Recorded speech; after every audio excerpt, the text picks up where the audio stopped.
Is it working?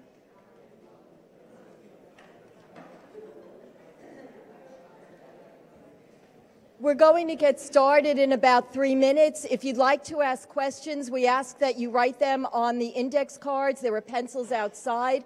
People will be collecting your cards, you can hear, throughout the evening.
Everyone, and thank you for joining us. My name is Alita Camp, and I am chair of Community Board 8, Manhattan. CB8 and all 12 Manhattan community boards have organized this evening's educational town hall on the 3 ballot measures that you will be asked to vote on next Tuesday. We believe that an informed voter is crucial to democracy, regardless of how they vote. Tonight's program hopes to provide you with information and perspective on what the 3 ballot measures mean and how they might affect you, your communities, and the city. For those of you who are not familiar with community boards, they are the geographically bound city agencies established in the city charter to hold public forums on issues in their district, advocate for constituents on the delivery of government services, offer advisory recommendations to city and state agencies on matters within the geographic area, and work to improve New Yorkers' quality of life. Boards are made up of 50 volunteers appointed by their borough president and local city council members. I would like to thank the other Manhattan community boards and their chairs and district managers, especially CB8's district manager and the Community Board 8 Charter Revision Task Force for their hard work in bringing this event to you. I would also like to thank our co-sponsoring elected officials, tonight's speakers, and Gotham Gazzette. It is my privilege to introduce those who will be on stage with me this evening. Tonight's featured speakers are Rachel Harding of Falcon, Rappaport, and Berkman, Council Member Ben Kallos, and Commissioner John Siegal. Momentarily, we will be joined, they're not here yet, by New York City Comptroller Scott Stringer, Manhattan Borough President Gale Brewer, and Council Member Brad Lander, bad at names.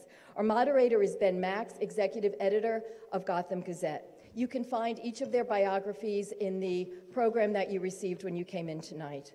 Before turning this over to Ben and tonight's speakers, I would like to invite each co-sponsoring elected official to share a few words on this topic. We'll begin with Council Member Keith Powers.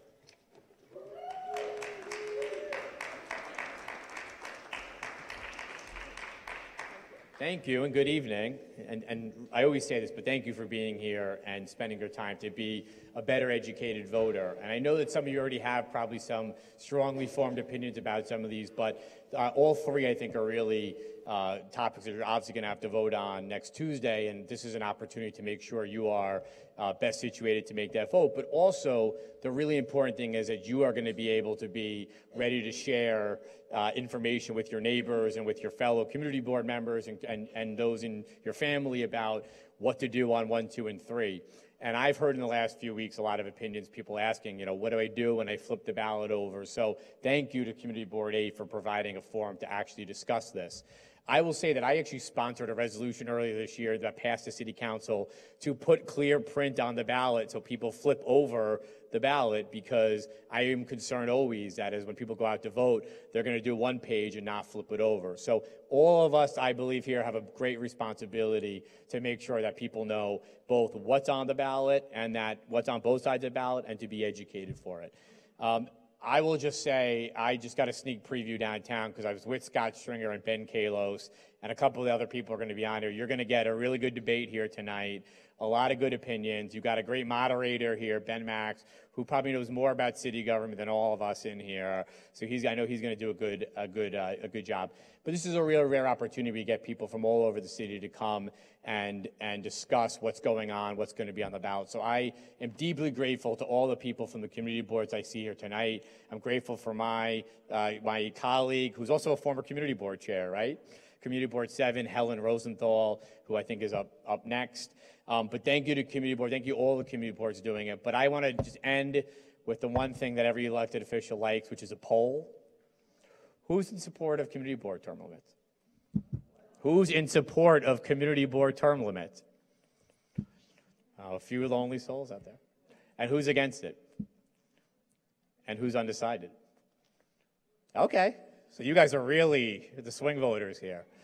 Well, thank you again. Thank you everybody for being here. I know that some people have opinions about one of them, but there's 3 on there, and it's a good opportunity to get to know all of them. So thank you all for being here. Oh, my opinion, I'll let them debate it on the stage. I'll see you later. Well, we're happy you sponsored. Thank you. Okay, and now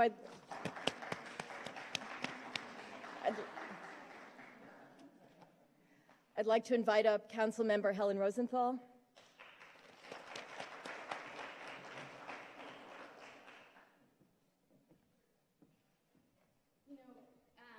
Keith, I'm so sorry. You have me over on the east side into your hood, and I sort of give you a hard time. Yeah, I'll never do that again. Hey, everyone. It's great to see the Upper East Side. I have a little bit of a different, my name's Helen Rosenthal. I'm a council member. I represent the Upper West Side of Manhattan, roughly West 54th Street up to 109th, the river to the park, including the park, and with a little Manhattan Valley carve out. I have a little bit of a different question. How many people here have made up their minds on the ballot questions? You're good. Okay. And how many people could be persuaded? That's great. That's really great. A little bit of feedback for all of you who are not me looking out. I would say a quarter of the room has made up their mind, and a lot of people are here really listening. So unlike my colleague on the east side, I actually have come out with positions on all three ballot proposals. And the main, and I am not supporting any of them for a variety of reasons. But the main reason, or the main thing I would encourage you to do is read the fine print. Listen really hard to how people work their way around some of these proposals. The first proposal, which has to do with campaign finance limits, my goodness, you're looking at the person who got more low-dollar donations. In my first election, I had over 1,000 low-dollar donations. So I'm all about low-dollar donations. I think that's a candidate's path to victory. I don't mean to give away any state secrets here, but, you want voters to have skin in the game. So that's not my problem. My problem with one is the transition period. That in 2021, they actually say, candidates, it's up to you. You can either follow the old rules or the new rules. And that is a nuance that I think will be lost on voters in 2021. No one's going to be asking anyone running for office, so are you under the old rules or the new rules? And I think that's concerning. So if we're making a change in the charter, I think we could have been dispositive and just asked voters, choose. Do you want these new lower limits? At which point I would have supported it 100%. Proposals 2 and 3, what I would ask you again to listen for is try to hear beyond the words that sound great, which are civic engagement, participatory, and term limits. Those are all words that have powerful, powerful meaning. And progressives and liberals should stand for those things. I stand for those things. But I urge you to read the fine print. Because in this situation, what proposals 2 and 3 do is turn over power to the administration, whoever the mayor is, and really turn over the power to luxury real estate developers. And I think that that's exactly opposite of where we need our city right now. It's exactly opposite of what I think local neighborhoods want. And so please listen carefully. My opinion is that if you as the ballot proposal is written, number 2, with civic engagement, it's the mayor who already controls everything, who's going to now take over in a way, or also do participatory budgeting. I love participatory budgeting. Can I keep going? Yes. I don't see anyone walking in. No, it's fine. Okay. I love participatory budgeting, and I've done it every year. This is going to be my 4th year with participatory budgeting. And unfortunately, what I've seen in my district is over the 4 years, slowly, the city agencies have begun co-opting participatory budgeting. So when we have community members give their, does everyone know what PB is, participatory budgeting is? Okay, Okay, very quickly, participatory budgeting is a great thing. The idea of it is to turn over to residents, what do you think should be funded in the city's capital program? What would be better for your community that the city's not doing already? And probably the best participatory budgeting idea and the thing that won in my district was the idea of having a food pantry have its own van so it could go around to other neighborhoods bringing fresh fruits and vegetables. Okay, now less time. Wow, really hard to shake that. Anyway, after that, the city agencies really clamped down. And now when we make suggestions to agencies, they basically say, nah, we can't do that, but we can do this other thing. And by the way, we learn a couple months later that that other thing they were going to fund anyway. So watch out for that. And then, you know, term limits for community board members. I, over my 5 years, have asked community board, I have not reappointed community board members who really shouldn't be there anymore. But I've also had some vacancies, and I've been able to appoint over a dozen new members. And the diversity that I've brought in, I'm very, very proud of.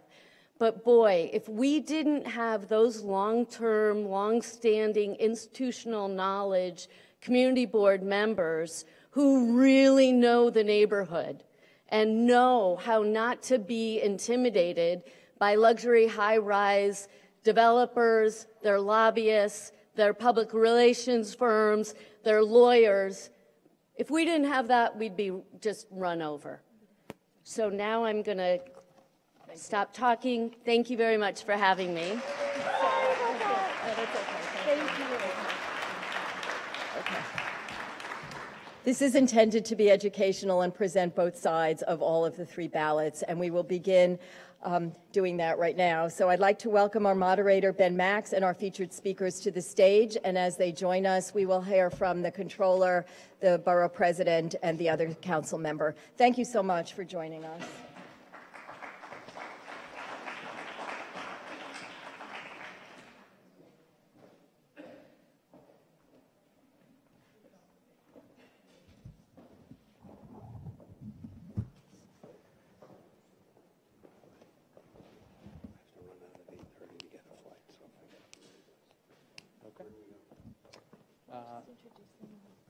Sure.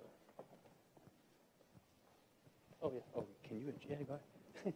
Hi, I just want to introduce Rachel Harding, and to my right is John Siegal, one of the commissioners on the Mayor's 2018 Commission, and to his right is Council Member Ben Kallos, and right in the middle is our moderator, Ben Max. At which point I will leave and give it to you. Thank you. I think Assemblymember Godfrey might. Assemblymember Godfrey, maybe.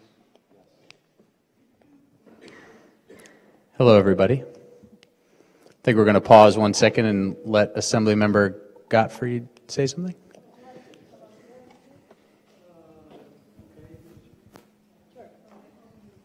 Take this side. There's a camera over there. Why don't you come up this side? It's less treacherous.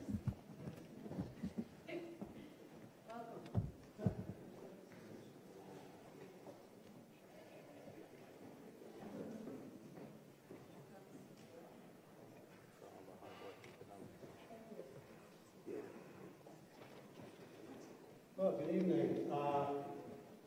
Terrific to see so many folks coming out on the night to learn about propositions that are on the back of the ballot.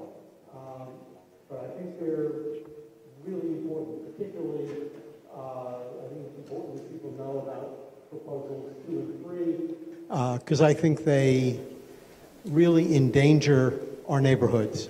Our community boards and their independence and their dedication and their level of knowledge are really critically important to our communities being able to stand up to developers, to City Hall sometimes, whoever City Hall happens to be. Without that kind of strength, preserving our communities and protecting our communities is really not going to happen. And having staff support that comes from the borough president, not from City Hall, is pretty crucial to that. And having a few members on a community board who have been there a while and who have been able to put in the time to learn the intricacies of zoning and housing finance and building codes, and who remember the last time a developer tried to do X, Y, or Z, is really important. The developers and their lawyers do not have term limits, and they get paid to know all the things and the details they know. Our community board members work at zero pay as volunteers, often night after night, far into the night, and are then expected to come to hearings and meetings during the day as well. So I think learning about items 2 and 3 and voting no is really important. So I'm going to stop there. Thank you.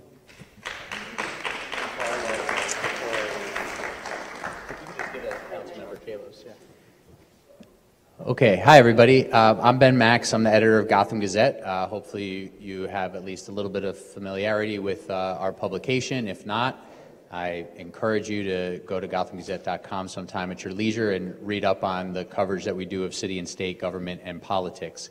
I'm happy to be here tonight. Thank you for having me. Thank you for being here.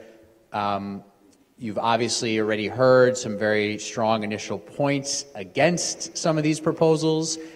So we're going to move into some of our structured debate. I saw the hands go up earlier that there's many people that seem to be undecided on at least one of the 3. So we're going to get into discussion of all 3 in sequential order here with some different panelists staking out different positions. The first couple speakers you just heard from Councilmember Rosenthal and Assemblymember Gottfried obviously gave you some of the points that folks are making against some of the measures. So we're going to jump right in with some points from folks that either helped create the ballot measures or support the ballot measures. And so we're going to start with Councilmember Kallos with 2 minutes of discussion here. We're starting with ballot question 1, which is the campaign finance reform measure. And Councilmember Kallos can kick us off. Good evening. Can everyone hear me? Okay. First, I want to thank everyone who came out here tonight. A lot of folks feel like democracy is broken.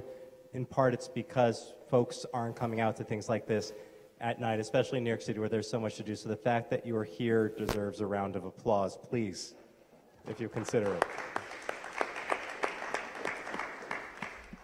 This event is going to be on WNET, and it's being live streamed. That is something that I'm funding through my office because we want to have transparency at our community board so you can see how the local town halls are working to represent you. I want to thank our community board 8 chair who I believe has been working with me on these charter revision issues since the mayor announced them back in January. I want to thank Ben Max over at Gotham Gazette. If you want to know what's happening in city government, there's one publication to go to, and that is Gotham Gazette. So if we can please thank them and make sure to visit gothamgazette.com. Thank you. Okay. Okay. Now your points. And I am hoping now my time will start. And so I am asking everyone in this audience to go out on Tuesday, November 6th, flip your ballot, and vote big money out of New York City politics. If you want to know how big the money is, since 2010, over the last two citywide elections, $128 million has made its way into the pockets of politicians. That's a lot of money. And I was curious about how much of it was big money, over $2,000. Turned out to be $70 million. And where did that $70 million came from? It came from 1 in 20 contributions. So in a room like this, it would be that front row. And I might ask the front row, if you gave me $70 million, would you want me to do what you asked? That's a real ask. What about the rest of the people in the room?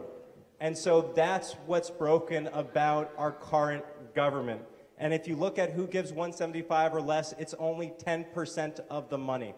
Now, I have to tell you that you can give the mayor up to $5,100. Has anyone here ever given somebody $5,100? I can tell you I once offered somebody a gift around that much, but I expected her to spend the rest of her life with me. She said yes. Our daughter's actually 9 months old tomorrow. And so one of the key things here is just money has expectations. People who voted for me or gave me $10 have expectations of me. They tell me they own me, and they tell me, go fix that pothole. But again, as the money goes up, and so our campaign finance system is great. I wouldn't have gotten here without it. It works at the city council level, but it only gives you half the money you need to run. And as you run higher and higher for office, if you run for mayor, you need to get $2.6 million. Now, there's a handout, because this is really complicated to understand, but we have a sheet that explains the breakdown between the current system and the proposed system. If you wanted to run for mayor now on small dollars, you'd need to get 15,000 people to give you $175. Anyone here know 15,000 people? Or you can go to 500 people who give you $5,100. They'll likely work in real estate, and that's how the system works.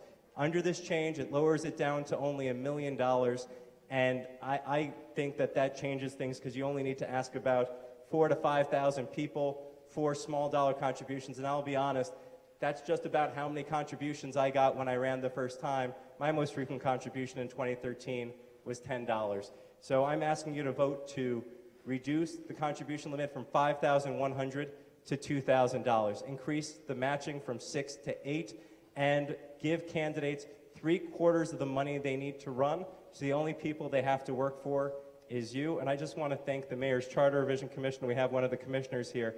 They went to all 5 boroughs. They did online town halls through Twitter. They did it over the phone.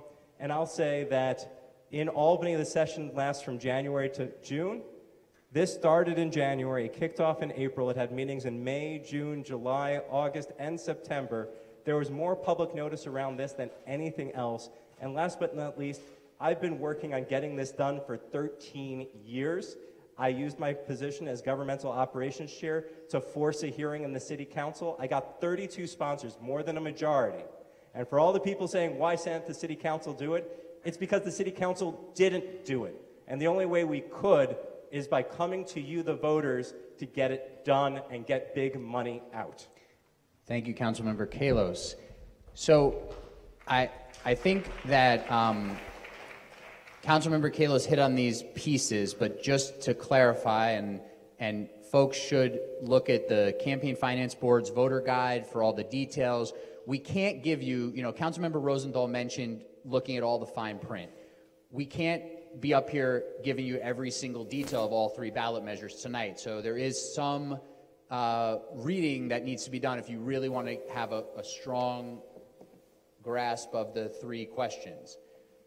Councilmember Kallos did hit on 3 of the significant elements of ballot question 1, which is it reduces maximum contributions to candidates, it increases the public matching amount, and it gives candidates public matching money earlier in the cycle so they can run more viable campaigns based on that public matching money.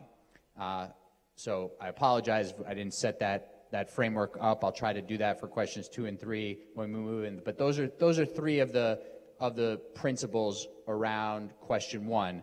I'm going to move to Rachel Harding to my left, who's going to give some of her take on why she thinks you should vote no on question 1, and then we'll bring in Manhattan Borough President Gale Brewer. Great, thank you. Can you hear me? Okay, and thank you, Community Board 8, Ben, and the panelists. What hasn't been mentioned, they just mentioned 3 for the first campaign finance proposal. There's a 4th one, and that hasn't been mentioned, and I'll get to that. But big money, it's sexy. It's a hot topic. You know, it's something people can easily understand. It's charts and numbers. But what was briefly mentioned was the 3rd one about raising the cap from 55% to 75%. Normally, I would probably be okay with that. However, the charter doesn't touch the statement of need. I don't know how many people remember, but there was a big issue last election, mainly with the mayor, because it was dealing with the most money, that he said he needed additional matching funds. Candidates are only entitled to 25% unless they can determine they fill out a form, hand it to the CFB, and say it's a statement of need. The CFB even said in 2017, when this is going on, this isn't working anymore, and we need to relook at it, but we can't look at it now, so we have to give the mayor his money, because he's entitled to it from the current standards, but this needs to be looked at. In both their post-audit report and their recommendations to the charter, they said this disenfranchises voters. This is fraud. Sorry, this is not working, not fraud, I apologize. This is not working. This is not doing what it's intended to do. So they identified the problem, and they went so far as offered some solutions.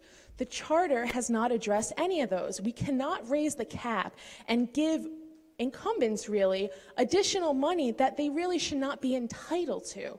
So that's the 3rd one. The 4th one, which has yet to be mentioned, relates to releasing public funds earlier, starting in February, which means candidates would have to meet the threshold, which is fairly difficult to meet for good reason, by the January disclosure. Now, I don't know how many challengers, how many non-incumbents can meet the threshold before the January disclosure of the election cycle. So this just benefits the incumbents, and I don't even know how it helps the challenger whatsoever. If anything, I really see this hurting candidates jumping in. They're going to see their incumbent getting this matching fund money in February and say, I'm not going to do this. If I don't get the money now, it's over. So the CFB is actually going to go back. The numbers are going to go down. What the CFB is meant to do to engage voters, to get more candidates out there, to get more voices, that will significantly hurt it. And unfortunately, because all 4 of those things, decreasing the individual contribution limit, increasing match, increasing the cap, and having matching funds earlier are all on the same proposal, yes or no, 3 and 4 are more than enough to hurt everything else, and that's why you should vote no. Thank you. Now, Manhattan Borough President Brewer, you are the featured debater for the 2nd and 3rd proposals, but you obviously have thoughts on 1, so if you can give... You don't want to talk on 1. I have enough trouble fighting 2 and 3. Okay. So then we're not quite at 2 yet. So we're going to come to John Siegal to respond to anything you just heard or bring up anything else you'd like to bring up. Mr. Siegal was a commissioner on the Charter Revision Commission. Good evening. So I'm one of 15 people who spent the summer studying the city charter and making the recommendations that will be on the ballot Tuesday. I first just wanted to acknowledge 2 people. First of all, I met Ben Kallos many years ago at the City Bar Association's Election Law Committee, long before he was a candidate, long before he was a city council member, and he was an avid advocate for campaign finance reform then, but not just an advocate, somebody with real expertise, and he continues to be, and I commend him for that. I also want to thank the Community Board Chair, Alita Camp, who's my longtime, not old, longtime friend, who I know first in her more exalted role as a mother and then as a lawyer and mediator, and these certainly are the skills you need to chair a community board. What we did was we took a systematic look at the city charter and particularly issues relating to democracy and democratic process. We held hearings in all 5 boroughs. We held a series of expert panel hearings. We issued a preliminary report detailing all the proposals that are now on the ballot plus others that we were looking at. We then had another full round of hearings, and what we came up with were these 3 proposals. Let me just say a couple things about Proposal 1. First of all, we held more hearings than any city charter revision commission has ever heard. Not one person testified at any hearing against the change in the campaign finance laws to lower the maximum contribution from $5,100 to $2,000. No one came and said that. It's clearly a civic consensus that it needs to happen. It is an evolution of a system that was introduced in 1989 that is a model system for the country that has fundamentally changed New York City politics. I dare say it's the reason that the elected officials that are on this stage are successful elected officials. We're not talking about people of means. We're not talking about self-funded people. We're talking about community activists who have succeeded in politics because of the public matching funds system. This is simply an evolution largely to fix the problem that while this is a great system, the contribution limit was too high. You could raise $5,100 to run for mayor, but if you're running for Senate statewide, your limit is $2,000. We've fixed that. I dare say there are a lot of people in this city who care about the city, or middle-class folks, who will give $175 or $250 to a candidate. That will be matched 8 times to 1. There are a significant number of people, upper middle class people, business people, professionals, who care about the city, who have an allegiance to a candidate or a cause, and they'll write a check for $1,000. Maybe they'll write 2 checks for $1,000. But the number of people who will write a check for $5,100 is pretty much limited to people of super means or super special interests in the result of an election. And we have fixed that. And that is the primary reason I think that you need to flip your ballot and vote yes on 1. I can speak to the other specifics. I'm supposed to add this. I'm here to educate, not to advocate. The city law department has ruled that I'm allowed to educate. But I voted for all 3 of these proposals, and so if I'm advocating, I'm doing it in my personal capacity. The other items in ballot initiative 1, they're technicalities. I can speak to them. I've done this. I did this for 20 years representing citywide campaigns before the Campaign Finance Board. They're of no significant moment in terms of the impact of this system. This is an evolutionary fix to make a good system better, and that's where we're at. So in our last few minutes on question 1 here, and either Councilmember Kallos or John, if you want to jump back in to address the specific points that Rachel made about the fact that the proposal does not address the statement of need and that the earliness of the matching funds being allocated is advantageous to incumbents. Yeah. Please do. So I represented citywide campaigns under this system in every election from 1993 through the 2009 cycle. There was never a time in a mayoral race, certainly, or I don't think in the citywide races, where by the time that the matching funds are now going to be released a little bit earlier, that all of the competitive candidates had not qualified for the matching funds. I don't think it's a big deal. I don't think it's a big change. But if you're running for citywide office in New York City, you're not starting in January of the election. You're starting in January after the prior election. and we all know it. In terms of the statement of need, the one thing I know is that the Campaign Finance Board is a high-quality, high-competent regulatory agency. The main way you know that is to listen to the squeals of those of us who have to deal with it from a compliance point of view and an audit point of view.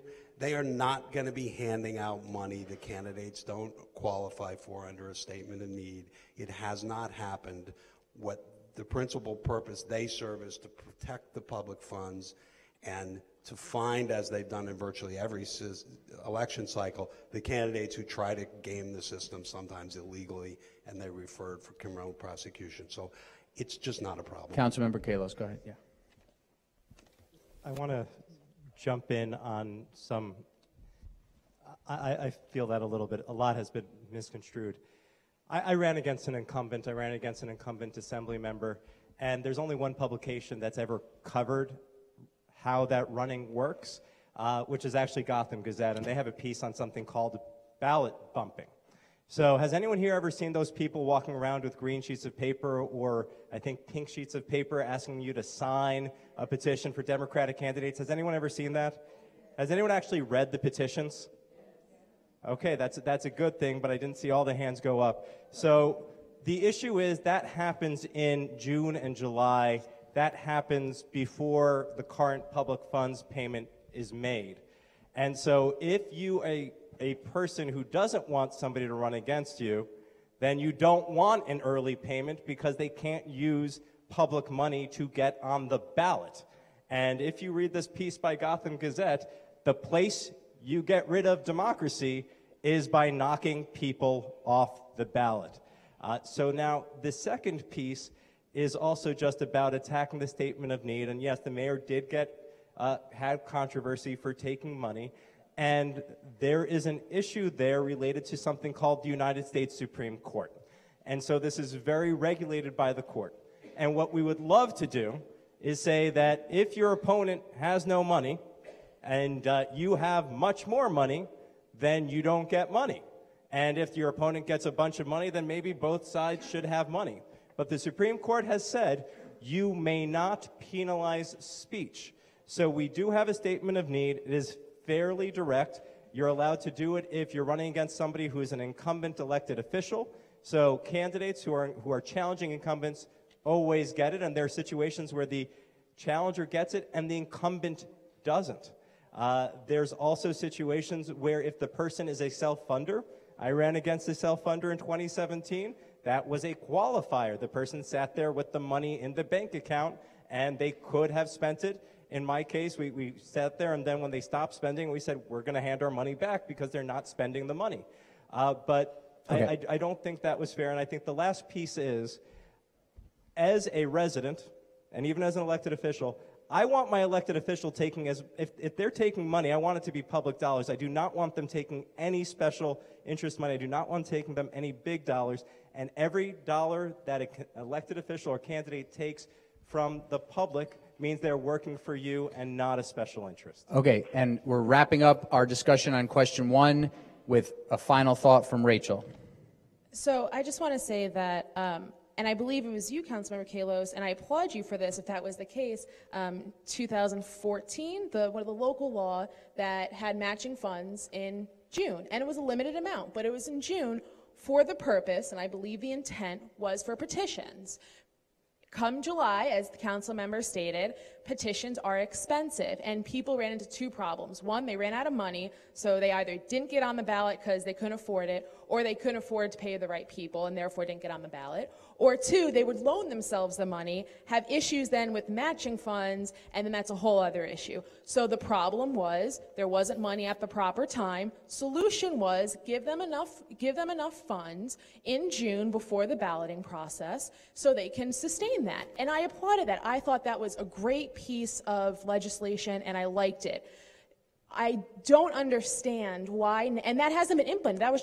That's 2021. That's going to be implemented for the first time. So I don't understand why, if you want to use that as a test, a good test, but a test, why the charter went above and beyond without even this test being implemented, and is now not only pushing it back to February, but also releasing additional funds. It's not just the limited funds enough for the ballot. Okay. That is my issue.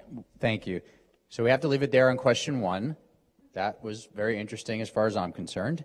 We're going to move on to question 2 that will be on your ballot, which is, yes, thank you for all those thoughts.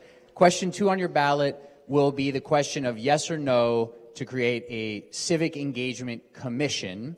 Some of this, again, was discussed at the top of the program a little bit, but that commission will be charged with creating a citywide participatory budgeting system, giving some support to community boards, and doing a lot of other things not yet determined to increase civic engagement in the city.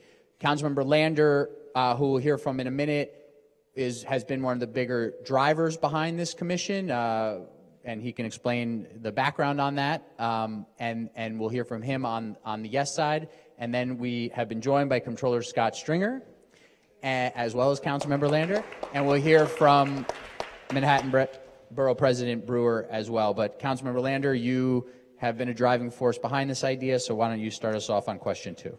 Thanks very much, Ben. Thank you all for being here. It's great to have, gotten my passport stamped by Borough President Brewer to be able to come from Brooklyn, and Councilmember Kallos. And I really appreciate being here. I do want to say just at the top, it's very rare for me to be on the opposite side of an issue from Gale and Scott, who are two of the people I esteem the most in New York City government. But but I will say, at this moment in our history, having some issues we disagree on and can have a good, thoughtful debate on is pretty great. So I'm grateful for the opportunity to do it, even if I can't stand really disagreeing with Gale. So what I will say is, I don't think it's a secret that we face a really deep crisis in our democracy. I mean, if you look at what's going on all around, it is not currently functioning as a vehicle for people across lines of difference to have confidence and trust that they can come together with their neighbors through our public institutions to solve problems and try to make our neighborhoods and our communities and our cities better. People don't believe it, and they're not living it. And while some of the problems are voter suppression and political violence, it's also true that we just don't have enough people deeply engaged. You guys are engaged, a few of us are engaged, some community board members are engaged, but for the most part, maybe people vote, although most of them don't even do that. Maybe they do jury duty, but they don't do almost anything else. So the motivation here is we should put some resources into turbocharging civic participation. We currently spend almost nothing. There's no city department, there's no city agency charged with trying to get people involved in acting as stewards of our democracy, of our shared public spaces and institutions. So that's the idea. What I originally proposed, actually, was a lot less publicly open and controlled than this idea. I put in a bill last year to create an Office of Civic Engagement, because that's the only thing we could have done through city legislation.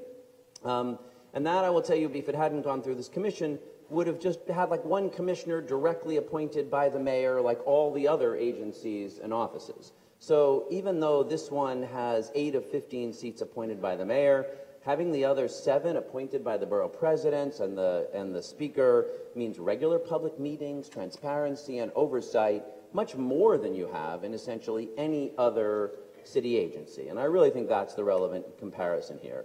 Now, the first thing out of the box that they're charged to do is expand participatory budgeting citywide. And I was proud to be one of the people 8 years ago who helped bring participatory budgeting to New York. And I will tell you, to me, it's like a gateway drug to democracy.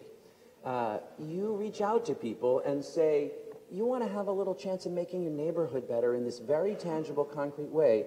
And all of a sudden, that vacant lot on the corner, they can imagine as a storytelling garden, or propose the idea for a greenhouse in their public housing development, or to fix up a decrepit bathroom in their kids' school, or mobile showers for homeless neighbors. It's amazing what ideas people come up with. It really is magical, and they get involved. They work across lines of difference. Voters in participatory budgeting in New York City are more likely to be young. They're more likely to be immigrant. People who can vote who are not documented, so they can't vote in municipal elections. they're lower income, they're much less likely before they vote to have voted in city elections, but if you vote in participatory budgeting, you actually become, it's been statistically shown, more likely to vote and more likely to get involved in other civic institutions. So, it really has that function. Then we need some place to run it, so that's the Civic Engagement Commission. They would also do expanded language access in our polls, which we should have the Board of Elections do, but they won't do.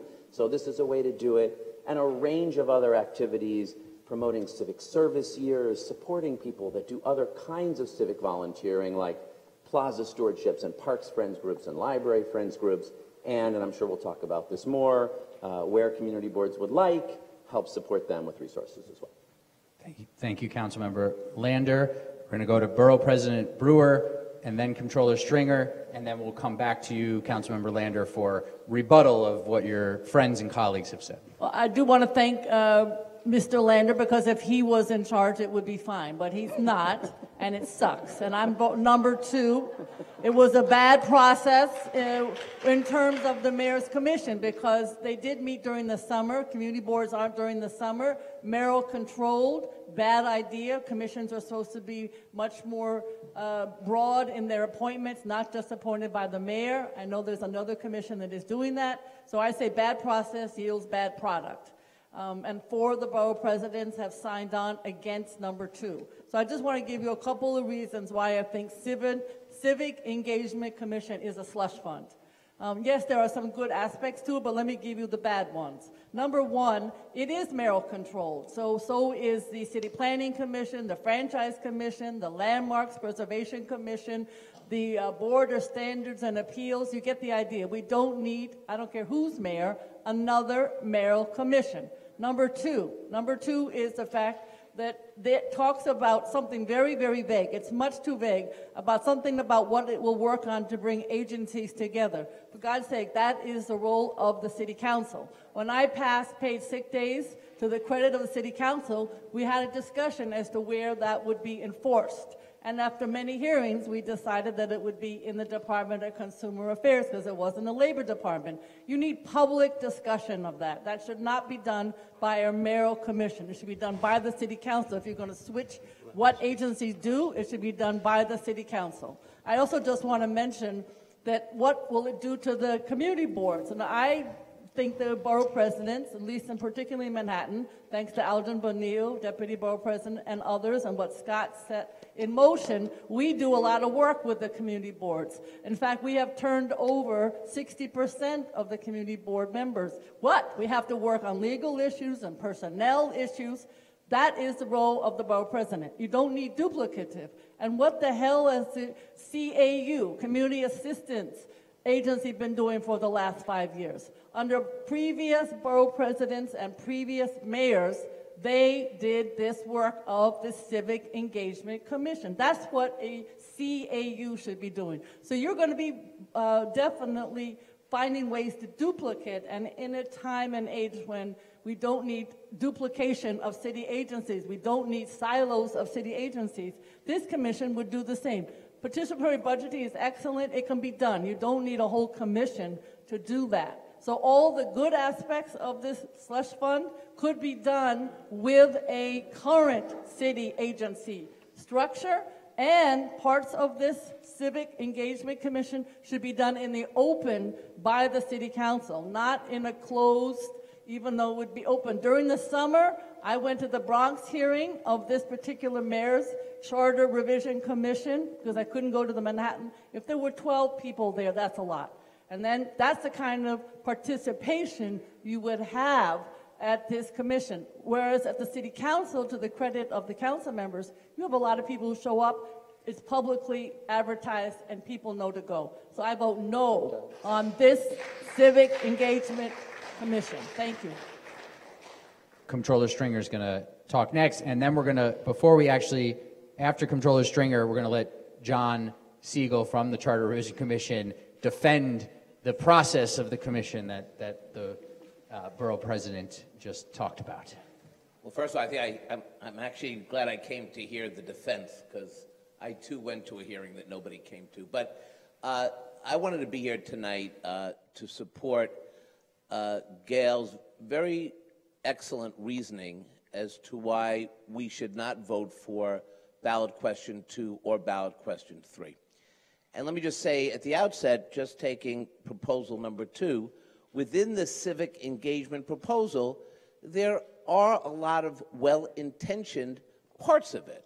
Participatory budgeting for some communities has been very successful, and I urge the City Council and its council leadership to expand that if they see fit. Council members distribute millions and millions of dollars in capital money, and some choose to do it through participatory budgeting, some do it at town hall meetings. The more you engage, that is good, but this should be at the City Council level.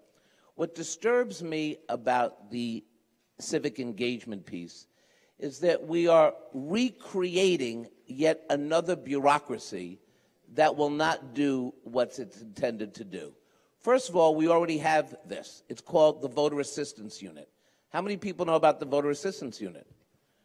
How many people know what it does? How many people know that 9 members are on this commission? How many people ever met a commission member? You get what I'm saying. This is a mayoral-controlled commission that doesn't do what it's supposed to do or what it could be. So rather than fix what we have at another Charter Vision Commission, we now want to create the Civic Engagement Commission. But this is what I think is very problematic. You have a 15-member commission. The bottom line is, with the mayor's 8 votes, the mayor controls. So the mayor, whose job it is to propose, in some cases, development in communities, right? Sometimes the mayor supports big development projects. Sometimes city agencies try to support big development projects. The civic engagement will now be controlled by the person who is supporting the big development projects. And when it's not the mayor controlling the civic engagement piece, it's the city council that's going to have basically the rest of the appointments, and they usually, with some exceptions, rubber stamp the big developments. So the question is, who represents the people in the communities? And civic engagement starts with the people in this room tonight. It's called community-based planning. It's called giving resources to community boards, and cut out this nonsense that mayors will somehow give voice to the powerless people in the city. It hasn't happened yet, and it certainly won't happen now. And I think the thing to do here, well, it's true, and I come here tonight really not as controller, but as a former borough president who had the opportunity to actually do this work with the communities for 8 years. I also served on a community board. And I could tell you that this commission did not spend the kind of time necessary that it would take to build out a proposal. And I, quite frankly, think it's pretty outrageous that we are using the Charter Vision Commission process, which is very serious, with all the ideas, with all the potential for reforming government, with all the great ideas that people have testified to over time, to come up with these proposals is insulting to anyone who cares about development and overdevelopment in communities. And we shouldn't let them get away with it. Now again, I happen to think that the history of charter revision commissions, for the most part, basically are narrow mayoral agendas. And many times the voters say you're overstepping. I think this is an overreach. We should definitely engage citizens, but the way to engage citizens is to give more resources for urban planners on community boards. The way to engage citizens is to create a model that speaks to the different varied communities we have. And then finally, the city council should do what the city council is supposed to do. We are a representative democracy. We elect people to do the job, and when they do it well, we re-elect them. And when they don't do the job, we're supposed to get rid of them. Setting up false commissions will only get us false results. And while obviously I respect my friend Brad and Jonathan, who's a great lawyer, the commission did not do its due diligence, and I have to say, at the end of the day, this commission was driven by what was in the best interests of City Hall, not in the best interests of our community, and we have to call it for what it is. Thank you. Okay. So we're going to come back to John Siegal for a couple of rebuttal thoughts on the commission's work and its process, and then Councilmember Lander on a couple quickish thoughts on the content around the commission, and then we're going to have to move on to question 3. So let me just take a minute and respond to a couple of the process points that the Borough President and the Comptroller made. The reason that these proposals were formulated over the summer is because they have to be filed by Labor Day in order to be on the ballot. There is another Charter Revision Commission meeting now, appointed by the City Council with the prime sponsorship of Manhattan Borough President Gale Brewer. And if our Charter Revision Commission had stayed in business and taken another year, that commission could not put proposals on the ballot next year. So the modest proposals that are on the ballot are on this year or on the ballot this year. Another charter commission is meeting, probably with a broader agenda, and so that's fine. Gale and I once worked for a brilliant political strategist who always said to us, the perfect is the enemy of the good. There are good proposals in this. Maybe it's not perfect. The question is, will we be better off with these proposals? And that's what you need to decide. I want to make one other point about the process. This was a citywide process. This was a citywide commission. I'm not in politics. I haven't worked in government for 20 years, but I went to these hearings this summer. And the differential in public participation, in public knowledge and education between the communities in this city is shocking. And yes, the Borough President was at a hearing in the Bronx that was sparsely attended. It was one of, I believe, 3 we had in the Bronx. There were relative different ranges of participation. The hearing that we had in Park Slope in Councilman Lander's district went to like 11 o'clock at night because there were so many people and so many ideas. But in a lot of other communities, there is a lower level of participation, a lower level of knowledge, and we had to make citywide proposals. And I'll speak to this when we get to item 3 on the community boards. But in terms of item 2, let me just say this. This proposal requires participatory budgeting in every community district in the city. Most now don't have it. The city council's not doing it. We had a hearing in the South Bronx, and we asked the residents there, how many have participatory budgeting in your district? Not one.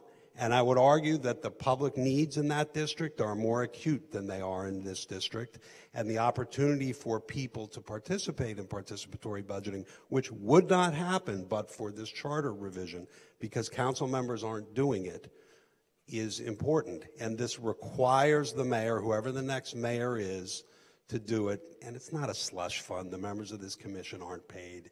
Let's just tone down the rhetoric a little bit on that. Thanks. So the Civic Engagement Commission proposal was not a proposal of the mayor. It's not part of his agenda. Getting more people involved actually is uncomfortable for most elected officials because, like you guys, they come out and we want more of that. And I'll just be honest, we're not going to get it otherwise. You heard what the alternative is, the Community Assistance Unit. The mayor controls it 100%, 100%. It has no public meetings, it's not transparent, it has no other appointers. In terms of bringing agencies together, you know, the DOT has a plazas program where they try to have neighbors as stewards take care of their plazas, but the DOT is not good at organizing civic engagement. And the idea here is that the civic engagement function that supports the rest of our civic engagement throughout the city ought to be done by people who are really thinking about that. And we mostly don't have that. Now, you guys are lucky to have a great borough president who puts a lot of energy into supporting that. But I will just tell you, and I think this is what John was speaking to, it's just not sufficiently true throughout the rest of the city. So this doesn't diminish the role and responsibilities and powers of borough presidents in relationship to community boards. Community boards keep their independence. Borough presidents can keep supporting them. But in those neighborhoods that don't have participatory budgeting because their council members don't want to do it, that don't get the same resources and support from their borough presidents, that don't have the same level of depth and expertise and support and participation from their community boards, a set of people to reach out and make sure there's language access, there's translation, there's engagement, so you can vote in participatory budgeting, have translation at your poll sites, get information and access to all kinds of spaces of participation. I really think we got to do it. And if you vote no, you're not voting for a better version of civic engagement. You're voting not to expand participatory budgeting citywide. You're voting not to have more language access in poll sites. You're voting not to resource those New Yorkers who today lack access to all these opportunities. So just Okay, we're just going to close out with a quick thought. correction. So we have seen this movie before, and it really was called, it is called the Voter Assistance Unit. And it's not mayoral appointed. It's appointed by multiple people, including myself. I have an appointment on that commission. I know I've been. But you said it was just a mayoral appointed commission. No, the Community Assistance Unit. And That's so, what you guys talked well, about. I'm talking about the vote. Community Mayor's Office of Community Assistance. I'm talking they about now call it. the last time we voted for a voter assistance unit or a civic engagement commission, we did that, and it's had very little impact in the city. When you talk about, you know, and as someone who has a citywide perspective, because I've been in citywide office now for 5 years, I represent people in the Bronx and in Queens, and with all due respect, yes, some people want participatory budgeting, but what people really want is to stay in their homes, and they want help with land use and zoning. And we have a mayor who has not given that assistance and has shied away from community-based planning. And I'd feel more comfortable with this proposal if we actually saw the details. We don't know who these commission members are going to be, and quite frankly, you don't know who the next mayor is going to be. But we're basically investing in something that nobody specifically knows. And that could be dangerous for the communities you speak passionately about, people in the Bronx and Queens who are suffering because of the overdevelopment, unaffordability crisis. We have an opportunity in this Charter Vision Commission, not the one that we're talking about today, John, I think you're right. We have to really decide for the next Charter Vision Commission that will go on for a year, that will speak, I think, to some of these major issues, at least the potential. The next commission is the one that we have the best shot at dealing with some of the real issues facing us. Okay. Why we need a commission light now when we have this broad commission in place is a mystery to me, with all due respect. Okay, don't get too confused. There is another Charter Revision Commission coming at your you way. next year. We'll be back here same time next year for another debate. So, They love question it. 3, the main event, the one everybody's more worked up about than the other two for sure around the city, from what I can tell. There are a variety of elements to this one as well. Everybody hears community board term limits. Hopefully you do take time to look at all the details. There are things in proposal 3, question 3, that relate to community boards and community board term limits that are also about application processes and putting things on the website, and a bunch of other smaller details of tweaks of things that we probably aren't going to talk too much about, because really the main highlight part of it is instituting term limits, although obviously panelists here can bring up any element they'd like. The element that I'm sure will be touched on by proponents also is that the term limits just insist on a cooling off period before people can rejoin community boards. So that sometimes gets lost in the discussion. I just wanted to mention that up front, because a lot of people that have responded to articles we've written have had the misconception, even if it's in the article, that it's, you know, you're term limited and then you're out. And so I've clarified for people that there is the opportunity to be reappointed. Anyhow, we're going to come back to Councilmember Kallos here. If you would like, you're not going to turn down a microphone, are you? No, sorry. Okay. So, Councilmember Kallos on question 3. In terms of question 3, a lot of folks are saying again that the city council oughta or shoulda or coulda. I will tell you that the thing that I want most for the community boards was to get the community boards the resources they need. Once I was in office a little bit, one of my colleagues, Councilmember Inez Dickens, turned to me and said, you know that I give my community boards money to pay for their urban planners. So now Board 11, Board 8, and Board 6 get discretionary funding from my office to pay for the urban planners.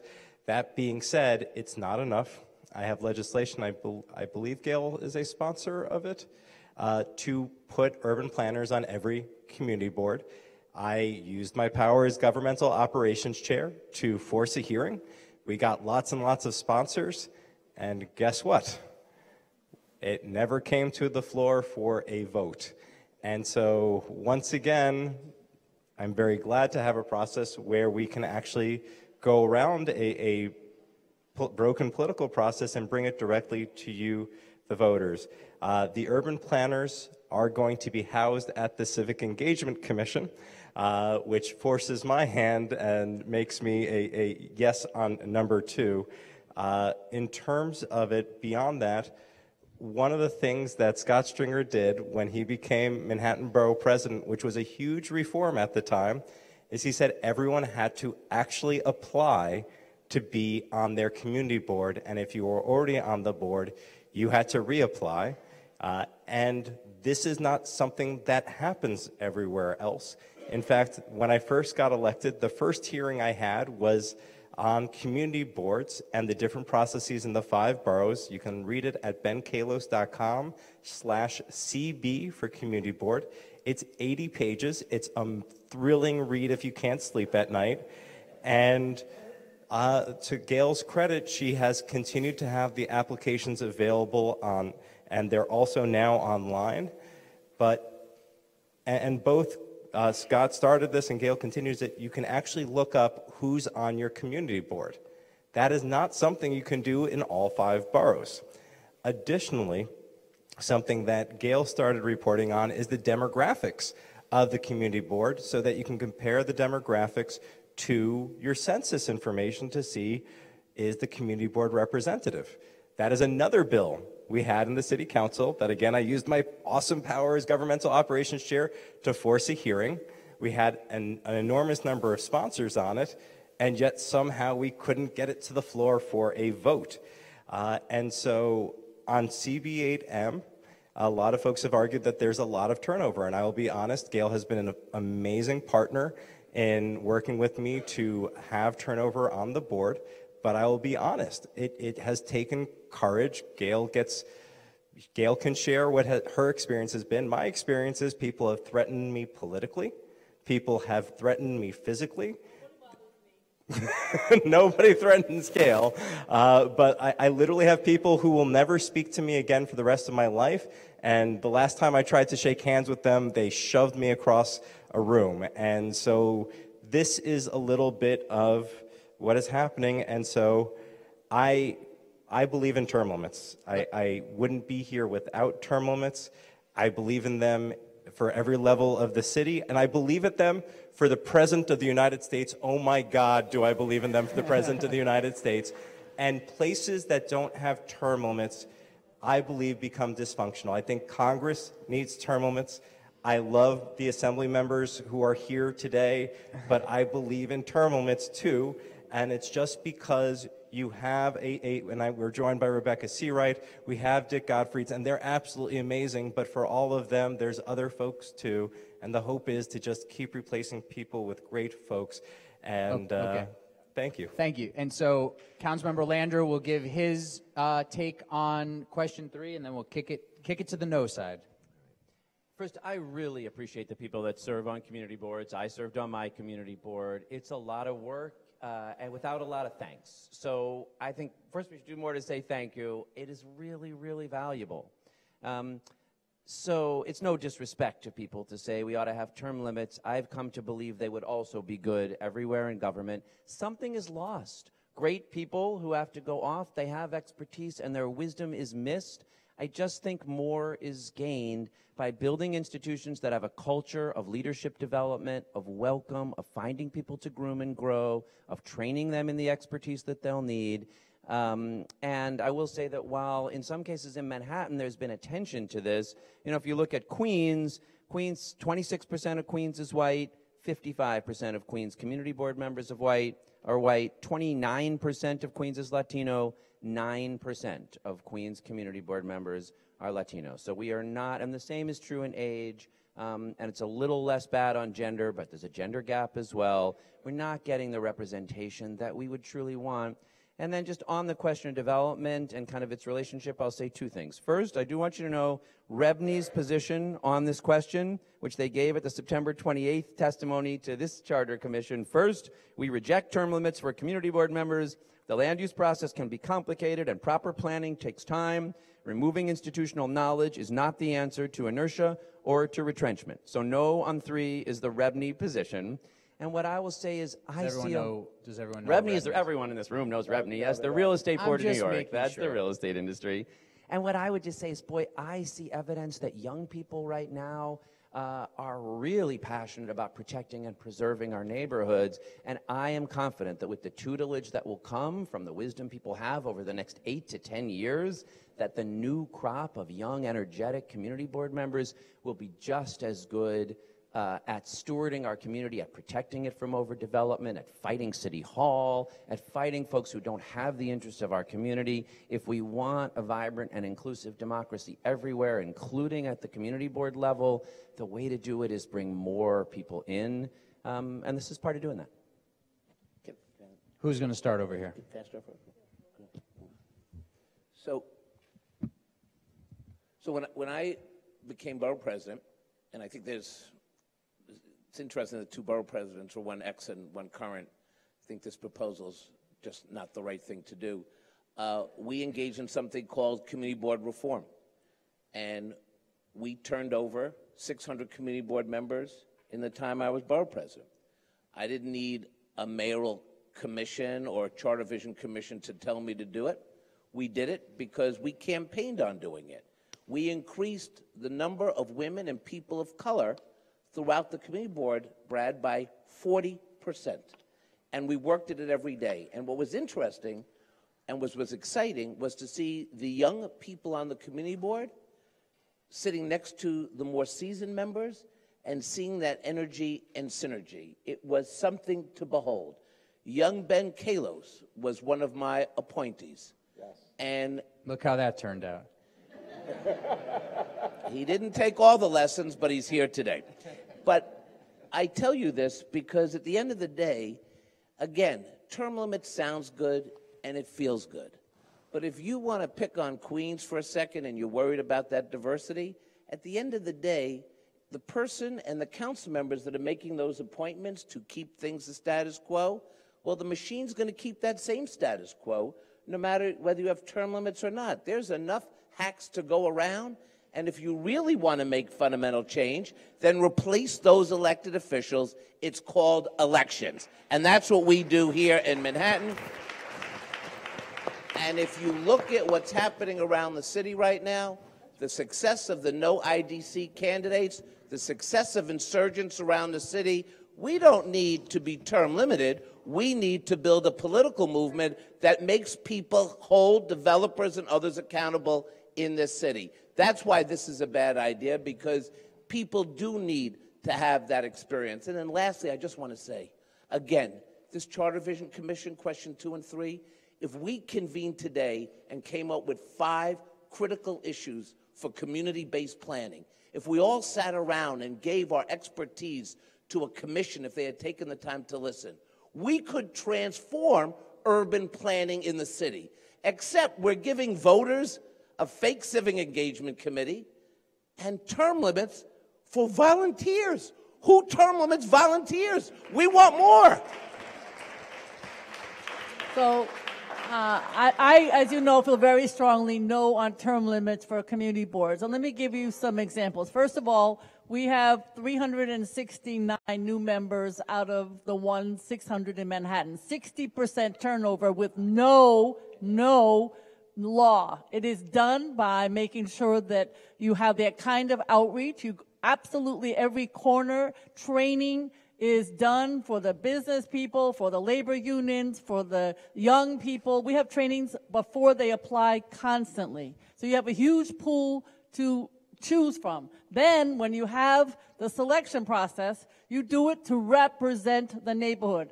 You can look, thanks again to Alden Bonilla, you can look at the demographics of the neighborhood and it matches the demographics of the community board. That is what we do. You don't need a law to do that. You just need elected officials who are damn well going to do it.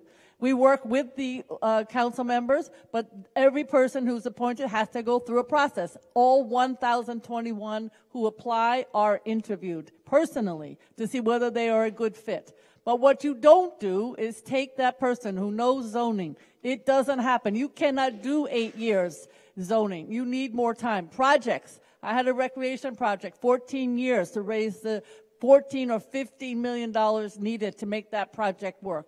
That is the kind of long-term memory. I was with a community board member the other day. She's been on 23 years. I tell you, if it wasn't for her, every time they do that district needs statement, it would be garbage without her input, because who wants to hear the same discussion every 4 years? You need not to have that to move forward. And I just want to say, in terms of appointments, urban planners, if you have the commission making the decision as to who the urban planner is for that community board, that would be terrible. Every time you have a rezoning, there's always tension, as there was in Inwood. And what would you want? An urban planner who was selected by the commission, the mayor's commission? Who would that urban planner have their allegiance to? The mayor or the community board? So these projects are too intertwined. They do not have the kind of separation. I want to talk about technology. It says in these proposals that you're going to have technology if you have a commission and term limits. We already have that. We have the dashboard. We know exactly the background, the person, the profession, the rental or co-op of every single applicant, every single member, and that is part of a dashboard. That's what you use technology. Yes, for Manhattan. For Manhattan. Well, but my colleagues can just do the same damn thing. So They I'm just could, saying, but don't. They have not. I know, but Not don't one. throw the baby out with the bathwater. You need to Or leave reelect Manhattan people. as the only borough with that No, has you this can reelect. information You can and- elect people who could do the same thing. But I'm saying, don't take the baby and all that information that is gathered. Manhattan, we have more ULURPs than the entire rest of the city combined. Wait till Brooklyn ends up with real estate projects in every single corner of that borough. You are going to want to have that kind of expertise. So we need to plan for the future, not just say what's now, but make sure that in the future, that kind of expertise, as everything is turned upside down. I am for 16 and 17-year-olds. That was my law, to be able to put those folks on the boards. And we have put the age, downgraded it into the 30s and 40s, so it's not, Scott was on a long time ago. Don't get me started on his age. You don't want to hear the later. Queen's age numbers. They're even worse But than I'm just the saying race this, I will tell you, please make sure that the expertise and the long-standing members who contribute to the neighborhood, not only on their expertise in terms of zoning, but understanding where that park is, where that school is, so you don't make the mistakes over and over. The big city, bigger than half of the countries in the world, bigger than all but California and the state of New York and the federal government. We're huge. So when you're there, you are there as representing almost a city all by itself. And you are the eyes and ears, and you need long-term memory, institutional memory, to make sure that community is served properly. We're gonna let John, and then we'll come back in a second. Let me explain how we commission. how we got here. Here's how we got here on proposal 3, because this was not the mayor's agenda. We had a series of hearings, and one of them was to talk about community participation, community boards, and other things. We listened.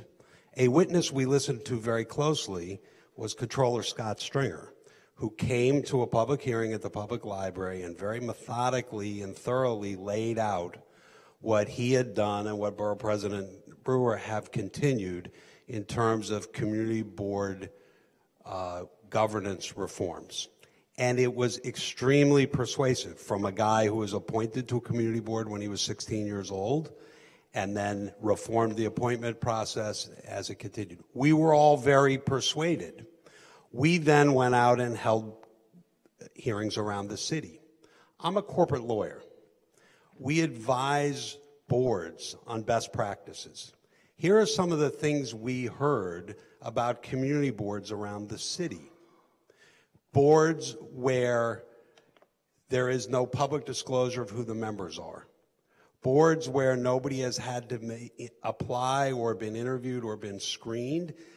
Where I live, I don't live in Manhattan. Where I live, there's an individual who's chaired the Land Use Commission since the 1970s. The borough president who appointed him is out of jail by now and I believe deceased. And yet, those appointments continue. We heard about community boards where they meet, there's no agenda, they vote, and only after they vote do they hear public comments.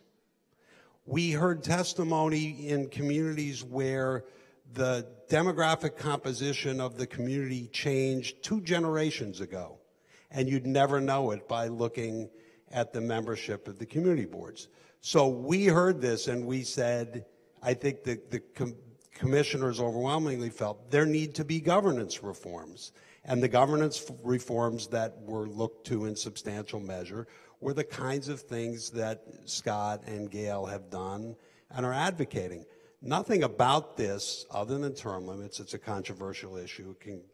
There's good, merits on both sides. But nothing about this proposal, which is imposing standards, will prevent the Manhattan Borough President from doing what she's doing. What we're trying to do is raise the floor to impose standards, some basic, minimal governance standards of boards around the city. Counselor, I want to thank you for complimenting the work that we've done as Borough President and the work of Gale Brewer. But with all due respect, and I know, by the way, let me just say that these commission members are some great people. These are not terrible people. They have a point of view, but they are civically engaged, and everyone knows our feeling about Brad and Ben. But what you didn't fully comprehend from the testimony I gave, and I thought it was unfortunate, I said to you there were actually things you could have done to codify the work that we've been doing. You could have codified the urban planning program by mandating, instead of 15 commissioners who no one knows who they're going to be, you could have actually mandated a budget for community boards to have an urban planner. Yeah, here's the reason we did it. Let me speak to the reason we did it. Let me just give you the 5 things you missed, right? You could have created a community-based planning mechanism that many people suggested. You didn't do that. And there were a number of things. We're running out of time. So I think the reason you didn't do it is because it would have taken a lot of time and effort to look at this. And I just want to say one thing. We in Manhattan, and maybe this is true in Park Slope, we think we're the most progressive. We think we know better than anyone in the whole city. But I want to say, having traveled the city now for a good part of my elective office career, I don't want to diminish the struggling communities, people of color, people who have the same concerns about whether they can stay in their communities. And it would have been useful if we had spent more time in Southeast Queens or in Jackson Heights or up on Fordham University, and we really sought an engagement process to hear what they needed. The last thing they would have said to this commission, I believe, as an observer, was an imposed term limit structure. They would have asked you for 5 other things. They would have said to the mayor that you should stop imposing rezonings without giving communities resources because we're being pushed out of our communities. The commission should have done something about that. Yeah, they should have done something about that. So let me again say what we did hear overwhelmingly at hearings outside of Manhattan and Brooklyn were people lining up to talk about the membership problems on their community boards of the type that I've described. In terms of the planners, look, there's a substantial, look at the record. But in the Bronx, in the Bronx, there were 10 people there. In the Bronx, 10. I was there. The day you were there, that wasn't our only hearing. The, But let me speak to the planners. There's a significant issue about who are qualified urban planners who are going to agree to advise community boards on land use projects when it is going to, it's going to conflict them from other business that they may be in. There's a significant question about how to create this pool of people. There were significant concerns, frankly, about patronage in some places, that if you give a budget so the mayor will pick them for a planner. So is the mayor going to pick who the planners are in the communities? The Civic Engagement Commission. But it's run by the mayor. The Civic Engagement Commission has to figure out how to do this. And it's run by the mayor. It will be a public process, presumably with public RFPs and public contracting processes. And yes, it's a charter. It's not a piece of legislation. It creates a process that will institutionalize. Johnny, okay, hold on. Require the planners I feel to be very strongly that here, would be a mayoral control. In Inwood, if we had a mayoral controlled urban planner with the mayor and the council member against the community board, it would have been worse than it already was. Okay, so I have a bunch of your questions here. Councilmember Lander has to head. He's going to give a final thought. I'm going to go through some of the questions and get our panelists to respond, and then we're going to call it an evening. Two things. First, you don't have to take the help from the commission's planners. So borough presidents can keep providing planning support, council members can keep providing planning support, and community boards can find it in other ways. It's on offer. If you want it, it's there for you. If it doesn't work, no one will need to take it. Nothing's going to be foisted down your throat. The only obligations of community boards would be to set up a website and to provide some of the information we're talking about. One area, though, where I do think we have a lot of agreement, and I do just want to make this pitch, is our land use process, which this commission is mostly not about because they didn't do a deep dive on it, is in need of much more fundamental reform. I think on that we wholeheartedly agree. So please come forward to this year, the 2019 commission that Gale helped get set up, that the council created through appointment. It is going to do a deep dive into the much more fundamental changes into our land use process that's needed. Don't be angry at these proposals that they're not achieving it. Let's achieve that next year. Let's try to evaluate these proposals in their terms this year. Thank you, guys. It's been great to be with you. Not with people just for 8 years. Okay, so thank you to Councilmember Lander, who's going to head out. And John, you're going to head out as well? I apologize. I have to leave. I have an out-of-town court appearance, and I have to get a flight yet tonight. I appreciate your attendance, your participation, and your studying of the issue. And whatever you do, just turn the ballot over, find these proposals, and vote on them on Tuesday. Thank you very much. I have a copy of the ballot. You have to squint when you turn it over because the font is so small. Do you want to either? You can take that. Okay, let's go through a few questions from the audience. I've been reviewing these questions. There's a lot of great ones. I don't think I'm going to get to every single one. There's also a few that are more recommendations that I'll just read out loud. And one of those is that term limits for community board members could have been, should have been staggered so that not everybody is term limited out at the same time. So that's more of a comment. Another reason to vote against number 3. Another, this is more of a question for moving down the line. So someone wrote more for you, Comptroller Stringer, to think about, well, I don't think you can address this quickly, but this is less about these questions, to think about some of the dangers in empowering community boards further on land use issues when they're unelected bodies. That's more for down the road, but go ahead if you want to. Look, as much as I want to empower community boards with resources and to continue the work that Gale has done as well, I also don't believe that the ULURP process should start and end with the community boards. And part of it is to give the community a say, but not to have a veto. Part of this is to give the borough president a say, but the borough president shouldn't have the veto. The problem is, in the city council, they've acted as a rubber stamp without thinking about the broader picture, and that I think we could talk about. Now, by the way, most council members, when I say rubber stamp, I don't mean that they are rubber stamping big development projects, but perhaps the rules could be reformed so that they have more engagement. Is that fair, Helen? We're not trying to hurt the council. We're just trying to say there's got to be more to it. That's more for the 2019 commission. So we're gonna, please quickly, yeah. So Scott Stringer put together a very thorough report. It's actually outside on the tables. Please take a look. I also submitted something. His is actually longer and more thorough, I have to admit it.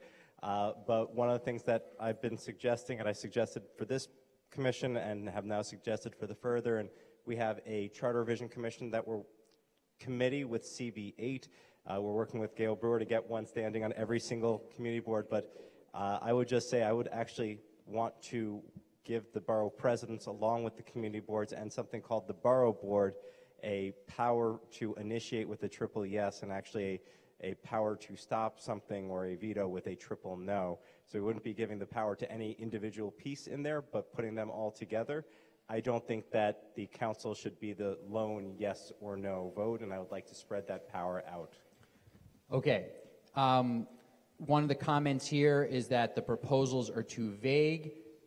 Whoever wrote that, I encourage you to look online at all the specifics. As I mentioned earlier, there are a lot more details than we've even covered here.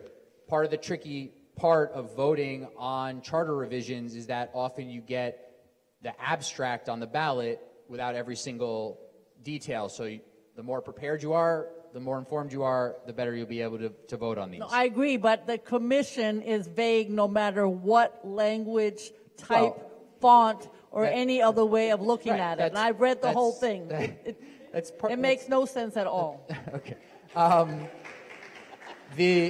Another comment, which is interesting for the future, a lot of commenters in the audience, obviously, but I think these are worth hearing, and I want to honor the fact that people took the time to write these down, is that lumping a lot of these suggestions together in each question hurts some of the strengths of some of the individual elements, is basically the point here, which is written about question one, but I think applies maybe to others as well. They did on purpose to question one. That's the way it's written.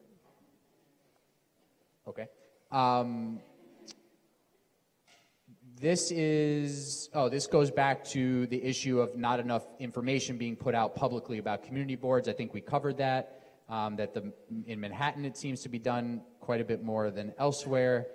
How much, this maybe is for you, Councilmember Kallos, how much will it cost the city if the campaign finance measures are passed? Less than we lost on Rivington when we gave away a piece of property for $10 million that got flipped for $100 million. But the quick answer is in 2013, the entire campaign finance system, all the public dollars cost $60 million. This changes the public match from 55 to 75%, which is a 20% increase. So, I can also defer to the Comptroller, who is the person more responsible for this stuff, but my guess is at least a 20% increase, which would be about another, it's $12 million off the top of my head. It's going to be up to $18 million. More. And I think that is such a small cost to get the big money out. That $18 million buys out $70 million in big dollars from 1 in 20 of those mega contributors, and it gets rid of $70 million day one. And that's $18 million on top of what's already been spent. And a lot of that big dollar is the citywide, specifically the mayor. The city council candidates do an excellent job about getting voters, getting contributions, getting matching funds, and if they keep being punished from getting all of their limits drastically reduced, and their expenditure limit is just way too low as well. So it's something that has been rushed, and it just further goes to the point that this whole charter revision has been rushed. So there's just a couple other last points here, and then I think we're going to adjourn. These are actually both on number 2 on the Civic Engagement Commission. So maybe it's unfortunate that a couple of our panelists had to run, but I think I might be able to clarify on this one. The assumption here seems to be from a couple of folks that this Civic Engagement Commission would take over on a citywide basis running the participatory budgeting program in the individual districts. And I'm not sure that's completely how it would work. I think there would be a lot of work with the council members, but it relates to resources. But I think we need a little more clarity on that. So go ahead. I think part of what we should be careful about is that, yes, one of the goals, apparently, of the commission is participatory budgeting. But you're not voting for participatory budgeting expansion. Why? You don't know who the mayor is going to be, and that he or she could turn around and say, I can't stand participatory budgeting. My commission members will have nothing to do with it, and that will be the end of that. So what we're really voting for in the civic engagement is something that nobody knows what the outcome will be. We won't know who the commission members will be. I do think there's certain responsibilities like participatory budgeting that are mandated, and then there's vague other responsibilities. So can I just make a point how the sausage is made? Sure. When the mayor says to his commission, you know what they said about participatory budgeting? Here's $10 for participatory budgeting. I'm telling you, it is a lost leader in this.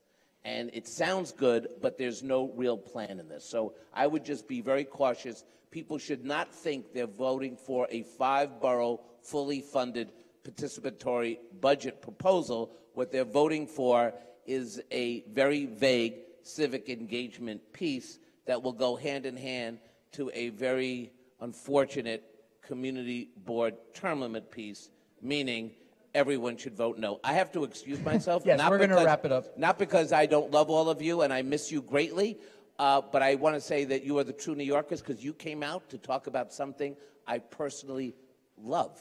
Community boards, the charter, all the things that Gale and I would spend till 2 in the morning if I could. But I just want to thank everyone who came out here. You know what to do in November. We'll see you afterwards. Thank you very much. And thank you, Ben, once again. Sure. And Ben. Thank you. And thank you, Gale.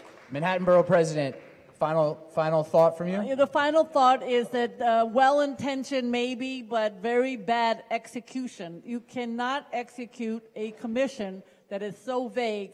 It could end up being something with ancillary proposals that really are not in the best interest of communities. So I think we can all agree, even when I was with Borough President Eric Adams earlier today, who supports term limits, he is against number 2. Who's against term limits, he's against number 2. He likes term limits, let me be clear. Second, in terms of the work that is done by the amazing people in this audience, as well as others who are on the community boards, I hope that you understand that 8 years is not enough. Nobody's going to be on for 8 years, take a break, and go back. It just doesn't work like that. And I feel very strongly that as a council member, and I know Ben Kallos does a wonderful job also, we do rely on that expertise as we sit there demanding from the developer, the city council, and the mayor's office. We use the expertise of the community board members to figure out what needs to get done. Those are very dreary times in a windowless conference room when developers, the mayor's office, and even sometimes the city council staff is saying, you must make this decision, you must do X. I rely on the 30 years and 20 years of expertise on that community board to help us guide. Now, other boroughs may do things differently. That doesn't mean that you should throw out all this expertise because there are some bad actors. There are bad politicians, right? They go to jail. That is not a reason to get rid of all of our public policy. Thank you very much. Thank you, everyone, and thank you, Ben Max. Thank you. Final thought, Councilmember Kallos. I want to thank our New York City Comptroller who spent his night here at this forum. I want to thank our Manhattan Borough President who spent her night. She could be running around. She just missed 15 events. This woman does not stop. Her being here is just a testament. I want to thank the people who are here in our live audience. I want to thank people at home. And I guess I just want to say, if you think the status quo is working, then that's fine, because all this does is change a lot of things. I will say that as somebody, as John was mentioning, who's been fighting for campaign finance reform going back now 13 years, and that's how long these things kind of take, we need a city where every elected official, from city council member all the way up to mayor, has a system that incentivizes them to take small dollars instead of big dollars. And so I don't take money from real estate.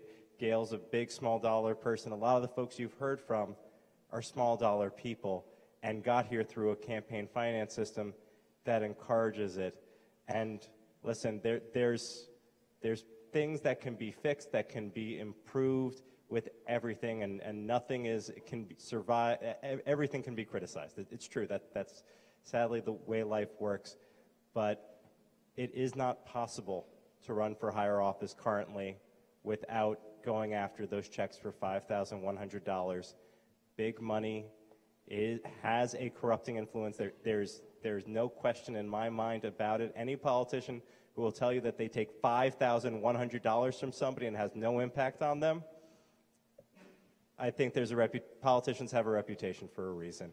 And so this is a politician here who's saying, I am begging you, please vote yes, so that politicians like myself, like Gale, like others can continue. And honestly, a lot of folks say, well, why can't you just play by the rules of the game and take money from everybody and then just don't pay attention to them like that's a thing? And that's not really how it works. Politicians spend their time dialing for dollars. They spend their time meeting with people. Somebody's not going to give $5,100 over and over again without getting something in return. And this is really about how your elected officials spend their time. And you can either have an elected official like me, where you can join me this Friday morning. Tomorrow morning, we're going to leave here, just open up my office at 8 a.m. And from 8 a.m. to 10 a.m., I spend my time with you, my residents, my constituents. And while I do that, I have people coming from all over the city of New York because they can meet with an elected official without having to pay money to do so. And when I tell my colleagues, oh, a constituent came from your district, they're like, that's great. I was meeting with real estate donors from your district. And so the real truth is just, I said no to the real estate money. They showed up with a pile of money, a pile of checks, and they said, congratulations, you're done fundraising. And I said, I don't want your money. I'm not going to work for you. I'm going to work for the people in my district. And they said, don't worry. This money will be waiting for you when you change your mind. And that is just evil incarnate right there. So please vote yes. We're going to leave it there. Thank you to the folks who put this evening together. Thank you all for being here. And whatever you're going to do, just make sure you go vote on Tuesday.